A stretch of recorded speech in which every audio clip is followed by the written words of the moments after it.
బీహార్ మాజీ CM RJD అధినేత లాలూ ప్రసాద్ యాదవ్ ను సీబీఐ వెంటాడుతోంది. ఇప్పటికే పలు కేసుల్లో పీకల్ లోతులో కూరుకుపోయిన లాలూకు సీబీఐ దాడులు కంటి మీద కునుకు లేకుండా చేస్తున్నాయి. ఏకకాలంలో 12 చోట్ల దాడులు జరుగుతున్నాయి.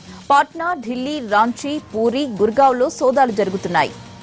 2006లో రైల్వే మంత్రిగా పనిచేసిన లాలూ ఆ పదవిలో ఉండగా అవినీతికి పాల్పడ్డారు అనే ఆరోపణలున్నాయి. ఇప్పుడు ఏ కేసుకు సంబంధించి సోదాలు జరుగుతున్నాయనే విషయంపై సీబీఐ స్పష్టత ఇవ్వాల్సింది.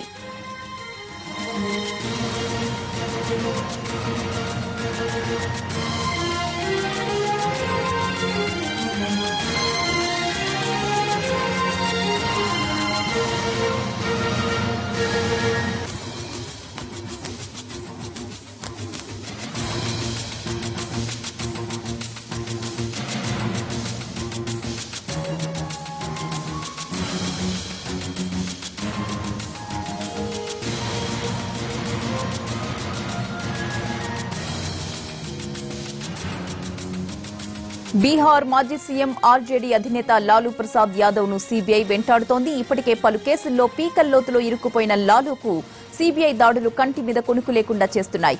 ఏకకాలంలో 12 చోట్ల దాడులు జరుగుతున్నాయి.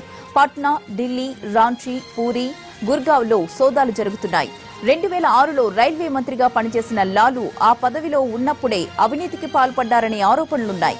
ఇప్పుడు ఏ కేసుకు సంబంధించి సోదాలు జరుగుతున్నాయనే విషయంపై సీబీఐ ఇంకా స్పష్టత ఇవ్వాల్సి ఉంది.